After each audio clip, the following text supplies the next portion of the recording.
শুভ সকাল বন্ধুরা, নতুন একটা দিনে নতুন সকালে আপনাদের সকলকে স্বাগত জানাই আমার বঙ্গোপমা চ্যানেলে। আর সানডে মানেই ফান্ডে, পরিবারের সকলেই ঘরে থাকবে সারাটা দিন। আজকে খাওয়া দাওয়া গল্প আড্ডা এইভাবেই কেটে যাবে, সেই জন্যই আমি বলি সানডেটা ফান্ডে আমার জন্য অন্তত। আর সকালবেলায় আজ ভোরবেলা ঘুম ভেঙে গেছে, গেছিলাম ছাদে একটু হাঁটবো বলে, তারপরে দেখছি মেঘলা আকাশ, ঝিরঝির করে বৃষ্টি পড়ছে। হাঁটতে তো পারিনি, তবে বৃষ্টিতে একটু ভিজে এসেছি। এসে আর দেরি করিনি, আজ যেহেতু রবিবার কাচাকুচি ছিল, সব কেচে টেচে স্নান করে আর এই বসেছি মানে অনেকক্ষণই বসেছি। চুলটা একটু শুকনো করে নিচ্ছিলাম, নইলেই মানে খোলা চুলে রান্নাঘরে গিয়ে রান্না করা যাবে না। বৃষ্টি হলে কি হবে, প্রচুর গরম, দেখতে পাচ্ছি ঘেমে এনে স্নান হয়েছি। তো ওই বসেছিলাম, আমি তাহলে চুলটা শুকনো করে নিয়ে তারপরে যাব রান্নাঘরে।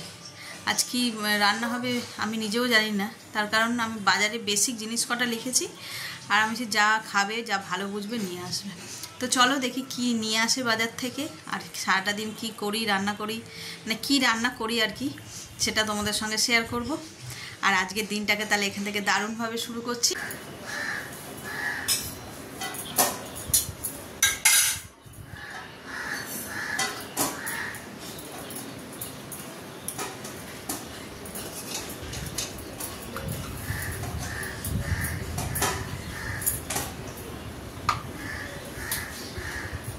এই যে সকালবেলায় চলে এসেছি রান্নাঘরে। সকাল যদিও নেই, ওই যে ঘড়িতে 10টা বাজে। এখন আগে টিফিনটা করে নেব। টিফিনে আজকে করবো সুজির হালুয়া। যে কাজু কিশমিশ কেটে নিয়েছি, কাজু কিশমিশ দিয়ে সুজিটা করব, আর পরোটা করব, আর কালকের তরকারি তো আছে, ওই দিয়ে হয়ে যাবে। আর এদিকে আজ সকাল থেকে মেঘলা আকাশ, আরাম হচ্ছে শরীরে, কিন্তু এরকম মেঘলা হয়ে থাকলে রান্নাঘরটা পুরো অন্ধকার, তারপরে জানলাটাও বন্ধ করে দিতে হবে, বেশ হাওয়াও দিচ্ছে। চলো তাহলে আর বেশি দেরি না করে রান্নাটা সেরে ফেলি।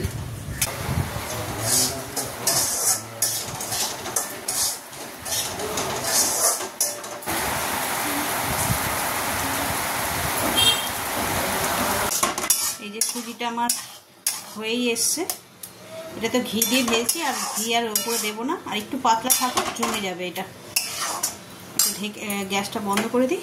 আর এই যে এখানে বসিয়ে দিয়েছি, পরোটা কটা করে নিলে টিফিনটা হয়ে যাবে। চলো তাহলে করে নিই। কি জোরে বৃষ্টি নামলো, ছাদেরগুলো তার তোলা হলো না, সবই ভিজে গেল গো। আরে এতগুলো মেলা হয়েছে, ওদের আমাদের তাড়াহুড়ো করে তোলাও যাবে না।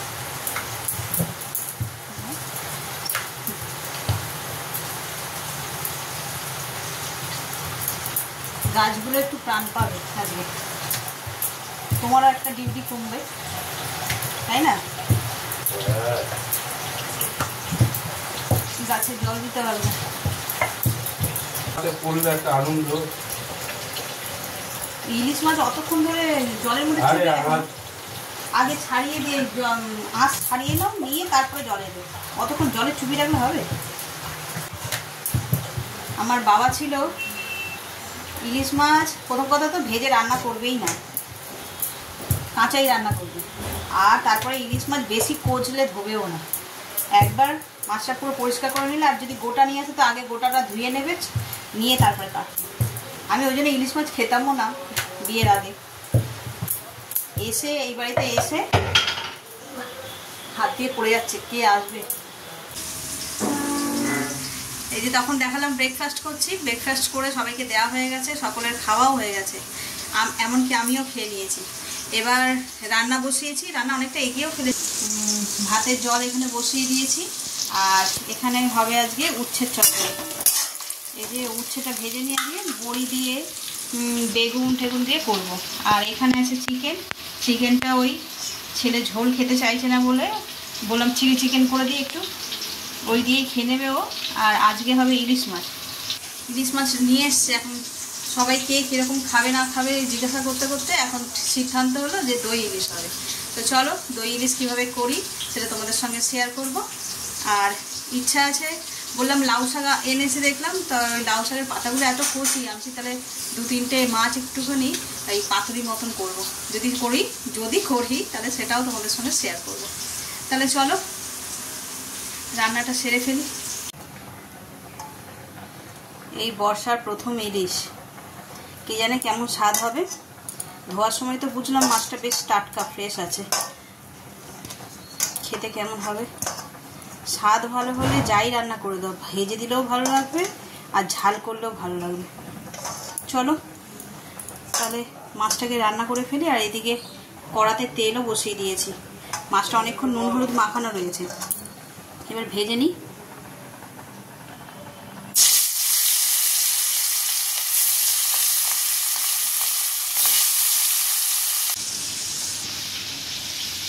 এই দেখো মাছগুলোকে আমি সব ভেজে নিয়েছি, হালকা করে ভেজেছি। ইলিশ মাছ কড়া করে ভাজলে ভালো লাগবে না তরকারি।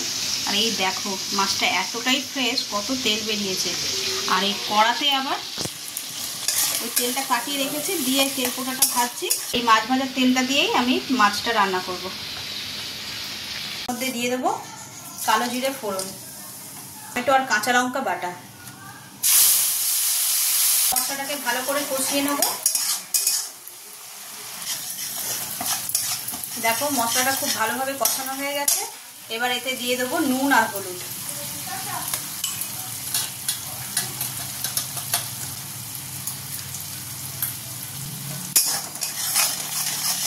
ছেড়েছে। এবার এটার মধ্যে সর্ষে মানে সাদা সর্ষে আর কালো সর্ষে বাটা এই মশলাটা দিয়ে দিলাম।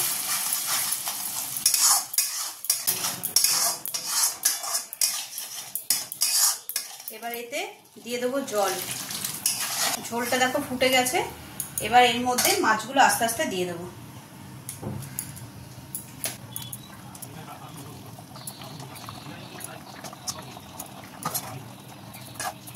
কাঁচা লঙ্কা,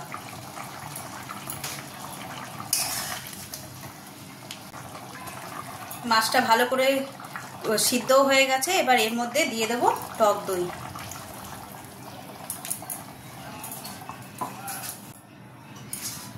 এবার এটাকে 2 মিনিটের জন্য একটু ঢাকা দিয়ে রেখে দেবো।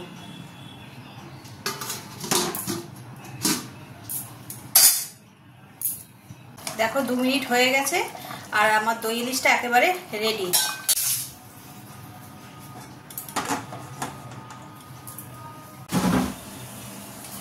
এদিকে পাতুরিটা বসিয়ে দিয়েছি, এটা তো হতে একটু সময় লাগবে, তাই এদিকে করব, এই কড়া বসিয়ে দিয়েছি চিলি চিকেনটা করবো বলে। ম্যারিনেট তো অনেকক্ষণ করে রেখেছিলাম চিকেনটা, এখন একটু ওই অ্যারারুট আর ময়দা দিয়ে মাখিয়ে নিয়ে আর ভেজে নেব।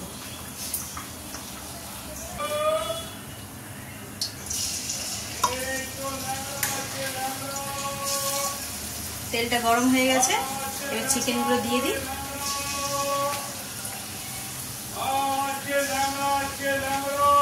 ওদিকে আমালা এসছে। গরমকালে যারা সবজি বিক্রি করতে আসে পাড়াতে, তারাও আম নিয়ে আসে। এদিকে তো পাতুরিটা আমার রেডি হয়ে গেছে, আর এদিকে চিলি চিকেন করবো বলে চিকেনগুলো ভেজে নিচ্ছি। চলো, লাল লাল করে ভাজা হয়ে গেছে। এই দেখো রান্না প্রায় শেষের দিকেই এসছে। এই চুনো মাছটা ভাজছি, এটা একটু আম দিয়ে, এই যে আম কেটে রেখেছি, এতে একটু টক মতন করব। আর এখানে চিলি চিকেনের জন্য চিকেনগুলো ভাজা হয়ে গেছে। এই লাস্টে লেগ পিসগুলো ছিল, এই ছেলের জন্য ভাজছি, ওই এমনি খেয়ে নেবে, এগুলো আর তরকারিতে দেবো না। এই যে এখানে ভেজে রেখেছি আর এই সবজিগুলো সব কেটে রেখেছি। সব জোগাড় করা হয়ে গেলে আর বেশিক্ষণ সময় লাগে না। তো হয়ে গেছে, শুধু চিলি চিকেনটা করবো আর ওই মাছের টকটা। চলো তাহলে করে নিই।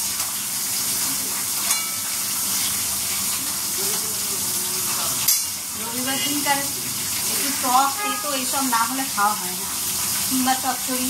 আজকে যা চচ্চড়ি বলছিলাম, চচ্চড়ি করলাম না, আজকে করেছি উচ্ছের চচ্চড়ি করেছি, লাউ শাকটা রেখে দিয়েছি। ডাল হলো উচ্ছের চচ্চড়ি আর দই ইলিশ, আর কি করলাম, আর এইটা টকটা হবে, আর ইলিশ মাছের পাতুরি।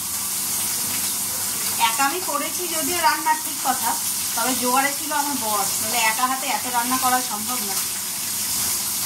ও সব টুকটুক করে একটু একটু করে জোগাড় করে দিয়েছি, মাছ মাংস ধুয়ে দেওয়া থেকে শুরু করে আদা রসুন ছাড়িয়ে দেওয়া, এগুলো কঠিন কাজ আর কি। এগুলো সব করেই দিয়েছে। এই যে আমার সব রান্না হয়ে গেছে, চিলি চিকেনও হয়ে গেছে আর মাছের টকও হয়ে গেছে। চলো তোমাদের, এই হলো আমার চিলি চিকেনের ফাইনাল লুক। এবার এটাকে ঢাকা দিয়ে রেখে দেবো। এটা তো আর এই বেলায় খাওয়া হবে না, ওবেলায় খাবো। আর এই হলো মাছের টক। মাছের টকটা ফুটছে, এতে সবে একটুখানি সর্ষে বাটা দিয়েছি। 2 মিনিট রেখে তারপরে নামিয়ে দেবো। চলো আজকে রান্নার পর্ব এই পর্যন্তই রাখি, বিকেলে আবার দেখা হচ্ছে। এখন গিয়ে একটু স্নান না করা পর্যন্ত এসিও আর কি স্বস্তি দিতে পারবে না, এই হচ্ছে কথা। চলো।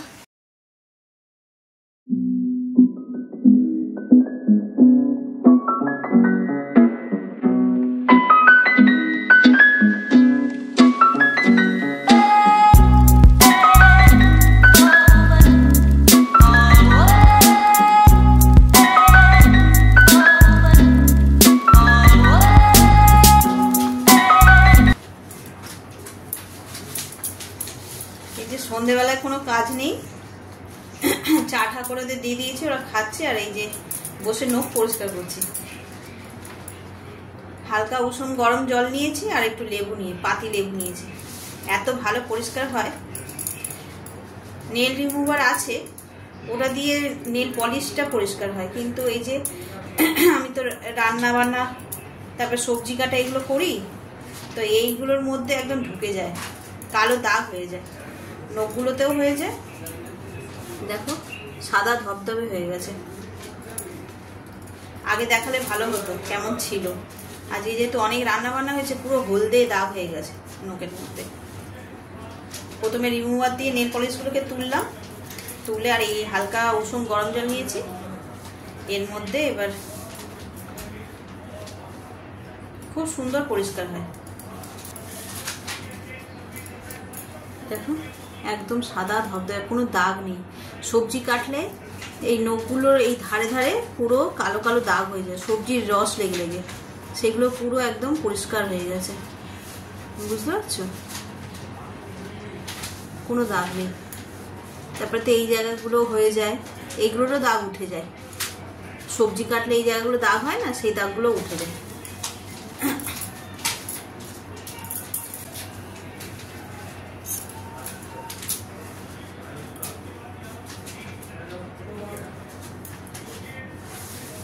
চলো নেল পলিশ তো বের করছি এতগুলো, কোনটা পরি দেখি।